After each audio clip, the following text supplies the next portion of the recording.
Ça va. Tu tournes déjà? Oui, oui, tourne. Oui, donc ça, je vais porter ça à l'église. Ouais, vas-y. C'est bon. Ah, yeah. La lumière a frappé. Attends, ne ferme pas encore fermer. Vas-y.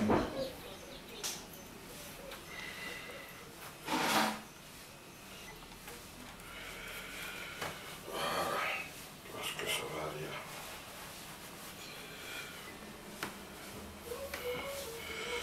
Ouais, reste.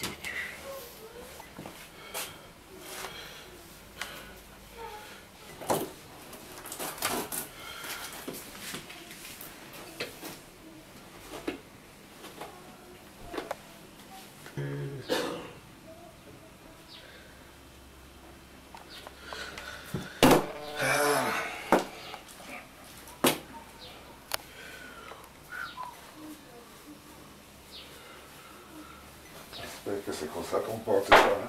Eh oui.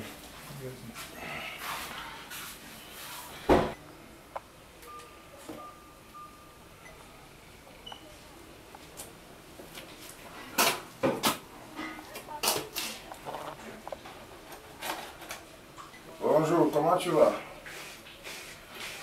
Non, ça va, ça va. Je vais appeler là-bas tout de suite. Mais il y a un truc, si c'est pas, s'il n'y a personne qui reste là-bas, hein? Toi, tu fais tout le reste, celui-là, tu fais ça à midi. Mais je vais appeler là-bas quand même pour encore parler. Parce que quand j'ai parlé de ça, les gens avaient l'air comme si tous veulent être à la mairie. Attends.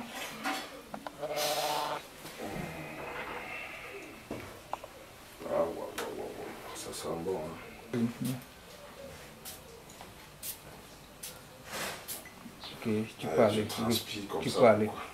Prends ta pochette, tu pars. Tu fermes la porte derrière, tu vois. Prends ta pochette en retour. Vas-y.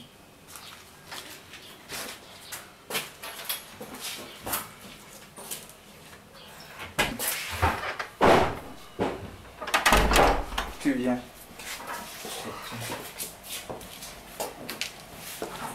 Tu sors, ne regarde pas dans la caméra, tout simplement.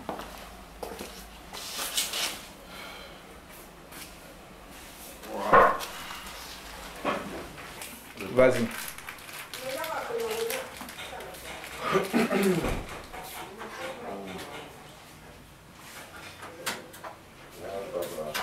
Non, ça va, non, ne branche pas, vas-y, c'est bon, tu t'assois. Mais non, ne branche pas la base, c'est ça qu'elle a fait.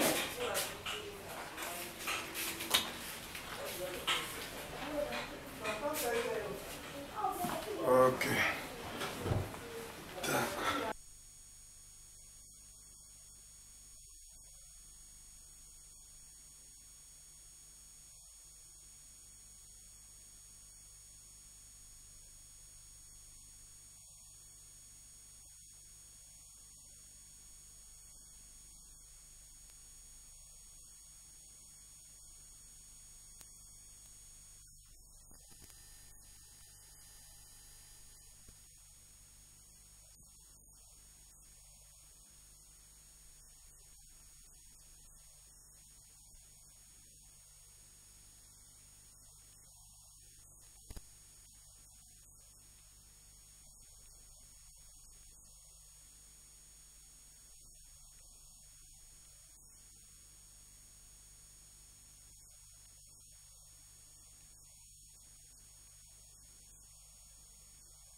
Merci beaucoup. Tu peux faire tout ce que tu as fait là, tu fais opposition. Tu racontes des histoires. Le père va ouvrir la portière pour que tu fasses ton entrée. Tu es à l'honneur. Voilà.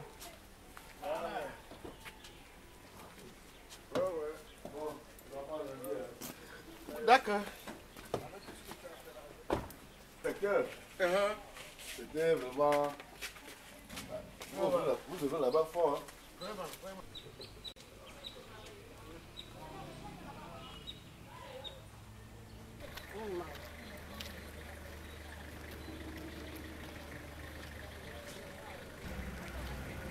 Je suis en train de filmer un mariage là.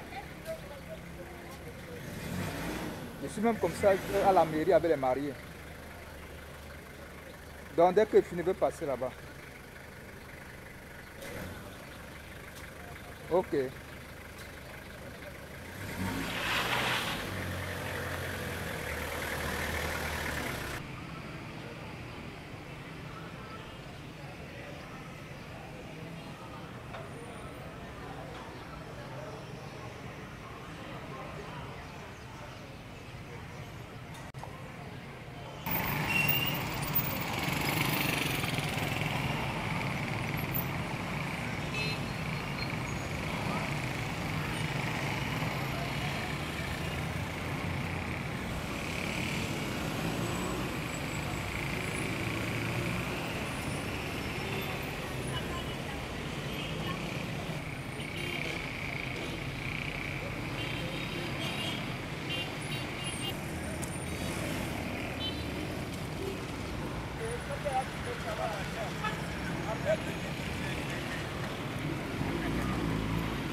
Maintenant tu sors pour aller t'accompagner jusqu'à là-bas en salle. Avant que vienne prendre la mariée. Oui, la salle ouverte.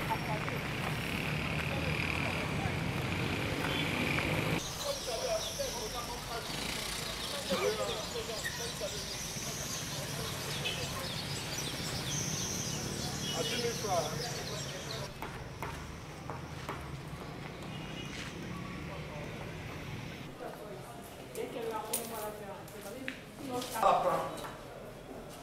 Qui s'occupe d'elle, comme la mène jusqu'ici.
Mademoiselle Joël.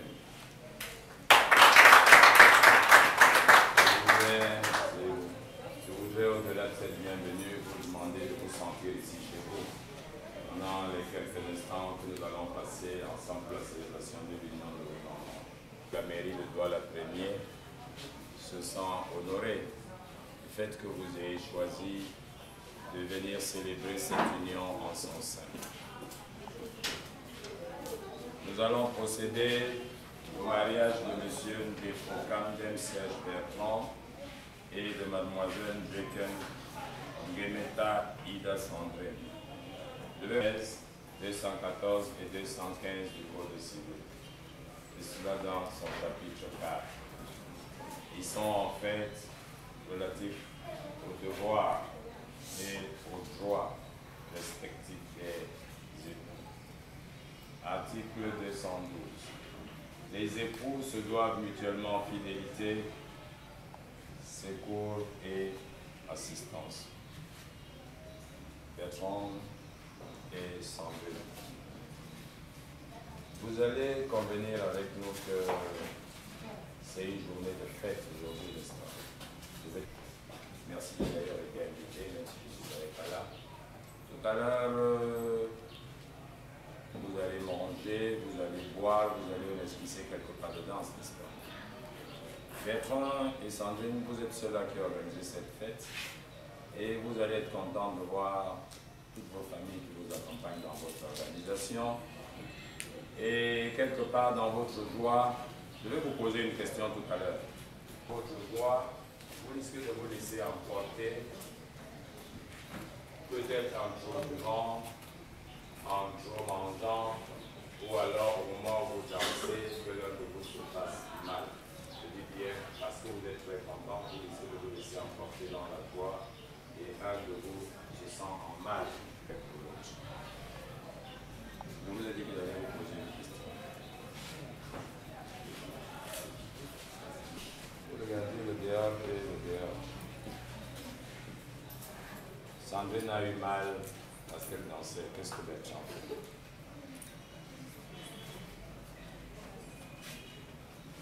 Je cherche d'abord à savoir Et ensuite? Et ensuite, je fais ce qu'il faut pour aider à son. Le législateur dit assistance et secours. Vous avez fait un constat, elle a eu un mal, vous allez chercher à savoir quel est son mal et à trouver une solution à son mal. Automatiquement, vous êtes allé le faire. Vous n'avez pas été interpellé pour y aller. C'est valable pour vous, si c'est vous qui êtes dans le cas, automatiquement qu'elle vienne aussi voir de quoi il s'agit, vous assister et vous porter son secours. Je vais libérer quelqu'un. Et je reviendrai sur l'article 213.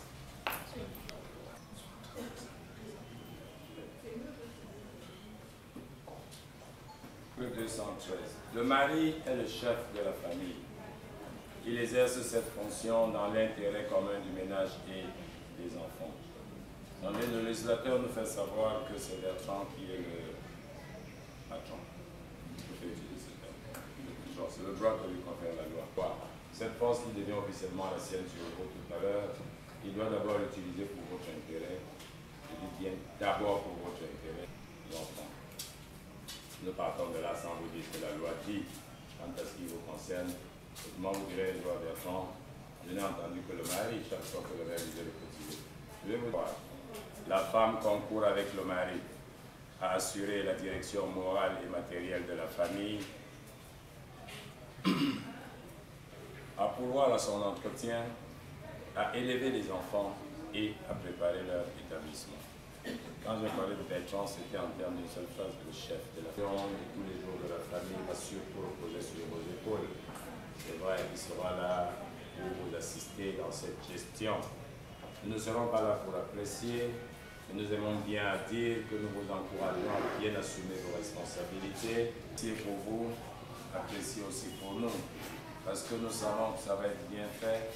N'hésitez pas, si vous repassez par là un jour, de vous arrêter de dire, Monsieur le maire, je suis fier de Sandrine. On de hier. Article 214. Si le contrat de mariage ne règle pas la contribution des époux aux charges du mariage, Ils contribuent à celle-ci en proportion de leurs facultés respectives. On le fasse devant nos pères. On a peut-être trop les biens chacun de son côté, on ne peut pas les mélanger. Au moment où on se marie, on se dit qu'il faut qu'on garde nos biens séparés. Et même les biens après le mariage, on doit les garder séparés. On va donc devant le notaire passer le contrat. Les options, quand on n'a pas séparé les biens, c'est forcément la communauté des biens. Quelque part, l'expérience nous a montré que quand nous choisissons de séparer nos biens, si on a un seul bien, au moment de l'utilisation commune, ça va nous poser le problème. C'est le propriétaire qui à ce moment précis devrait jouir de son bien parce que nous avons choisi de séparer les biens. Je vois en Bertrand et Sandrine des enfants intelligents, je l'ai dit au début de mes propos, je les vois non pas en train de se prêter à ce genre d'exercice. C'est vrai, de ce côté, la prise sous cette arme, c'est un exercice, mais il y a aussi le côté politique de la séparation des biens. Article 215. Le choix de la résidence de la famille appartient au mari. La femme est obligée d'habiter avec lui et il est tenu de la recevoir. Dans une temps, nous finissons tout à l'heure, Bertrand choisit là où il allait aller. Le législateur dit que vous êtes obligé d'habiter avec lui. Et quelque part, complètement, il est tenu de vous recevoir. Aussi facilement, on le dit de cette manière, aussi au bout, on voit que si vous faites un mauvais choix, ça va vous poser des problèmes. Et la loi vous protège en ce moment quand elle dit lorsque la résidence fixée par le mari présente pour la famille des dangers d'ordre physique ou d'ordre moral, la femme peut, à réception, être autorisée à avoir pour elle et ses enfants une autre résidence fixée par le juge. Le mariage, au-delà du fait que ce soit une fête, c'est aussi une très bonne charge. Tout à l'heure, Bertrand, il y a de l'espace chez papa, tu vas te dire, je ne peux plus louer 500 000 le mois, je préfère mettre les 500 000 sur Sandrine et sur les enfants, je l'amène donc chez papa parce qu'il y a de l'espace. Elle ne fait pas objection, elle te suit. Maintenant que tu l'as amené chez papa, peut-être que papa t'avait donné Ida, tu n'as pas voulu de ça Ida, tu as préféré ta Sandrine. Maintenant que tu l'amènes là-bas, tu crois qu'il va la laisser tranquille? La réponse va être non. Il va tout faire pour qu'elle faute. Dès qu'il aura fauté, il va te dire je t'avais dit que Ida était mieux que Sandrine. Voilà, donc ça va installer en elle un problème d'ordre moral. Toutes les nuits que vous partagez le même oreiller sera en train de te dire mon chéri, c'est vrai, tu as voulu mettre de la décence sur moi, mais ne serait-il pas judicieux pour qu'il y ait de l'harmonie dans la famille? On a même plein d'une chambre à côté. Bertrand, tu vas la comprendre. Et si tu ne la comprends pas, il ne faut pas que tu rentres un soir trouver qu'elle a plié les bagages et est partie. Le juge te demande de venir lui expliquer cela. S'il te comprend, seul lui peut te donner l'autorisation de partir de cette résidence. Mais Sandrine, très souvent, les juges ne le comprennent plus. Le juge va forcément te renvoyer vers Bertrand, parce que désormais, il n'y a plus que Bertrand et Bertrand tout seul. Dans ce genre de situation, il faut utiliser la souplesse, la méthode. Et comme ça, à chaque fois que tu vas être souple avec lui, c'est sûr, il va te comprendre. Le mariage, en fait, c'est l'entente. Dans un foyer où on ne s'entend pas, on ne construit jamais rien de bien. J'exhorte donc Bertrand et Sandrine toute leur vie à s'entendre et vous allez être sûr que tout ce que vous allez projeter va se réaliser et même se réaliser de la même manière. Le mariage, c'est aussi la volonté. Vous êtes assis tous les deux ce matin, c'est parce que vous avez voulu que cette union se matérialise officiellement. C'est d'ailleurs la raison pour laquelle vos familles respectives vous accompagnent dans votre volonté. C'est aussi comme ça que tout ce que vous allez vouloir dans la vie, à deux assis comme ce matin, va aussi se réaliser avec la bénédiction de vos familles comme elle est en train de l'être, comme votre union est en train de l'être.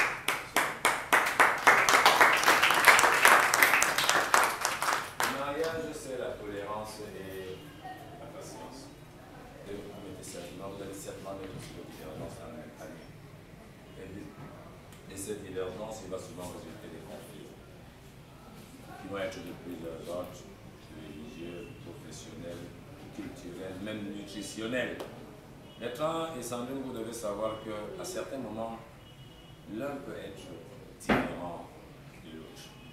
Et ne pas s'énerver lorsqu'on a fait le constat que celui-là a une différence par rapport à moi. L'amener plutôt à comprendre que si c'était comme ça, ce serait bien. Ce n'est qu'ainsi que vous allez faire un mariage. désir d'aimer et le désir de se sentir aimé. Quand on parle de désir d'aimer, de se sentir aimé, si on se projette au bout, on voit le désir de fonder sa famille. Chacun de vous va quitter officiellement la sienne, vous vous mettez à deux, c'est parce que vous avez envie de fonder votre famille, aimer la famille que vous allez fonder et en retour vous sentir aimé par la famille que vous aurez fondée. L'un pour l'autre, ne les refermez jamais. Gardez-les aussi ouverts en amour pour vos familles respectives. À la base, avec vos familles, c'est sûr que dans le foyer tous les jours, vous allez faire qui est sage. Une femme qui est fidèle et une femme qui est courageuse fait la fierté de son mari. Mais une femme qui est indigne est comme un cancer qui ronge son mari. Vous avez besoin d'un bergeron fier. Choisissez le courage, la sagesse et la fidélité. Vous voulez une famille stable, vous avez intérêt à lui être fidèle. Cette union met ainsi un terme à une vie incomplète que tous les deux vous avez vécue. J'entends par vie incomplète une vie seule. Désormais, vous allez faire une vie de couple. Cela va nécessiter beaucoup de sacrifices l'un pour l'autre et même tous les deux pour vos familles respectives.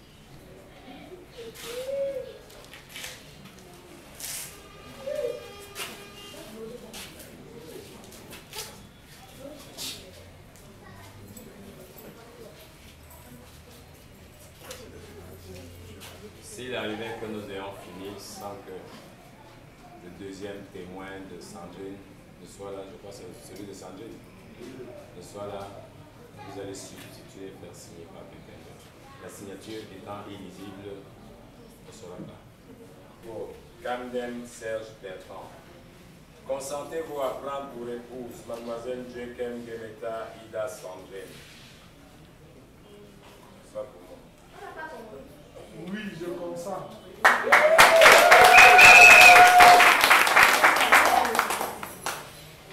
Mademoiselle Joachim Gemeta Ida Sandrine, consentez-vous à prendre pour époux Monsieur Défaut Camden Serge Bertrand? Oui, je le consens. Au nom de la loi, vous êtes unis par les liens officiels du mariage. Maintenant que c'est officiel, cela suppose que vous n'avez plus besoin d'aller vous cacher. Donc vous vous cachez, là, c'est que vous faites pas.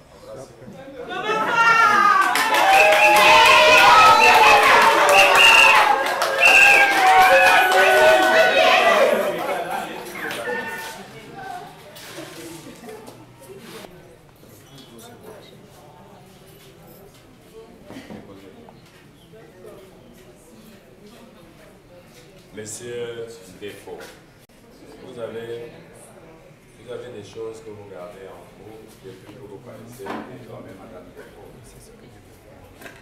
Vous attendiez cette cérémonie solennelle pour lui révéler tout cela. Au moment où vous lui passez son anneau, c'est le lieu de tout lui dire.